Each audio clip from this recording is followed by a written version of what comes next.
अब ये जो स्लाइड है आपकी that is related to alternative dispute resolution. ठीक है, अल्टरनेटिव डिस्प्यूट रेजोल्यूशन को समझते हैं। अल्टरनेटिव डिस्प्यूट रेजोल्यूशन होता क्या है?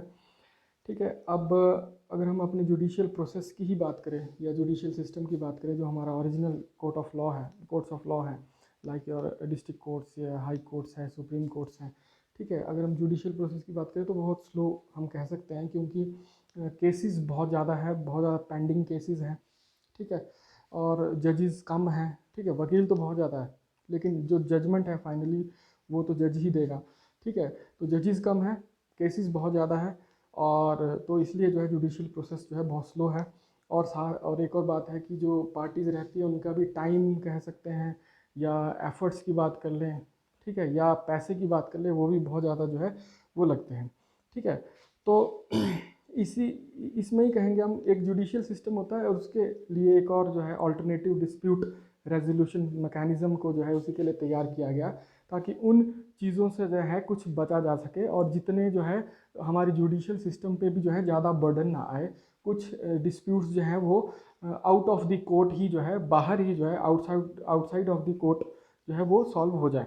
ठीक है, तो उसके लिए जो है अल्टरनेटिव डिस्प्यूट रेजोल्यूशन सिस्टम को जो है बनाया गया। ठीक है, अब ये हमारा जो कोड ऑफ सिविल प्रोसीजर है 1908, ठीक है, उसका जो सेक्शन 89 है, सब सेक्शन 1 है। ठीक है, वहाँ पर भी ये ऑप्शन प्रोवाइड की गई है कि अल्टरनेटिव डिस्प्यूट रेजोल्यूशन हो या ऐसा मैकेनिज्म हो। ठीक है, ये क्वासी जुडिशियल सिस्टम है। ठीक है, अब क्वासी जुडिशियल सिस्टम का मतलब क्या होता है? मतलब it resembles our judicial system. Judicial system जो हमारा है वो, जैसे मैंने पहले बात की आपकी, वो जुडिशियल सिस्टम जैसे हमारी जो कोर्ट्स हैं, like your district courts, your high courts या सुप्रीम कोर्ट। ठीक है, तो वो उसको हम बोलते हैं ओरिजिनल जुडिशियल सिस्टम। ठीक है, और जुडिशियल बॉडीज़ उनको कहा जाता है। लेकिन जो अल्टरनेटिव डिस्प्यूट रेजोल्यूशन है, इसमें जो वेरियस अथॉरिटीज़ हैं वो जो है वो क्वासी जुडिशियल सिस्टम के अंडर आती है। ठीक है, अब ये जो आपका सेक्शन है, इसमें ऑप्शन दी गई है कि ऐसा एक अल्टरनेटिव डिस्प्यूट रेजोल्यूशन सिस्टम जो है कॉन्स्टिट्यूट हो जहाँ पर जो है पार्टीज़ के बीच में जो डिस्प्यूट है उसको सॉल्व किया जा सके। ठीक है, तो इस एडीआर के अंदर जो है आपका जो है ये जो हम अब एक हमने machinery for prevention of industrial disputes की हमने बात की पहले। ठीक है, और जो अब बात करेंगे हम वो है machinery for settlement of industrial disputes. हम उसमें जो है इन्हीं चीज़ों की बात करेंगे, जो है आपकी कंसिलिएशन, आर्बिट्रेशन एंड एजुडिकेशन। ठीक है, ये जो तीनों चीज़ें हैं ये आती है आपके अल्टरनेटिव डिस्प्यूट रेजोल्यूशन में, जो हमने इसमें बात की। ठीक है, अब ये जो एडीआर सिस्टम है ये कोई नया नहीं है इंडिया के लिए। ठीक है, ये जो है सबसे पहले अगर हम देखें तो आर्बिट्रेशन एक्ट आया था 1940 में। ठीक है, जो पूरा जो है अल्टरनेटिव डिस्प्यूट रेजोल्यूशन पे ही बेस्ड था।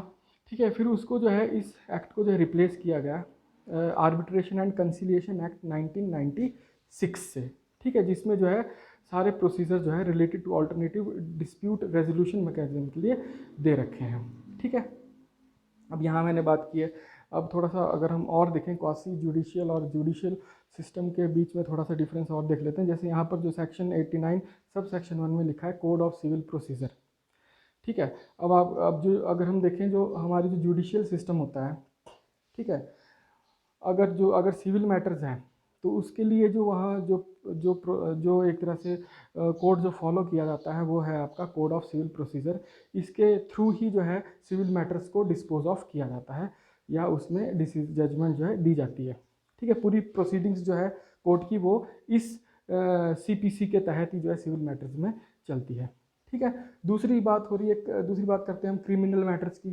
क्रिमिनल मैटर्स के लिए जो है आपका वो है सीआरपीसी।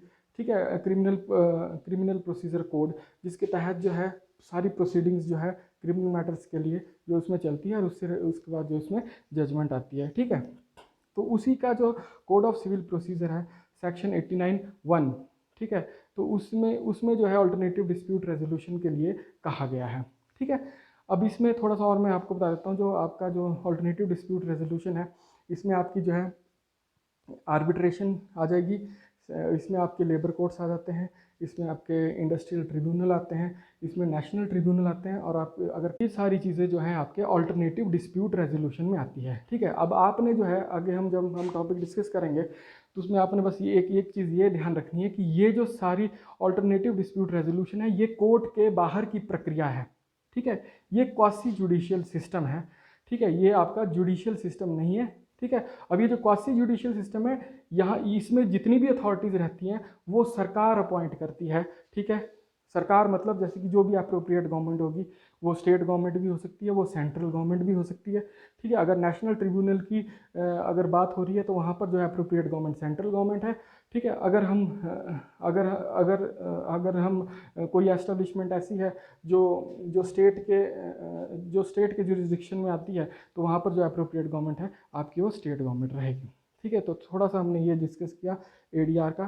ठीक है, इसमें जो है एक और लोक अदालत भी जो है आपके ऑल्टरनेटिव डिस्प्यूट रेजोल्यूशन सिस्टम में ही आती है। ठीक है।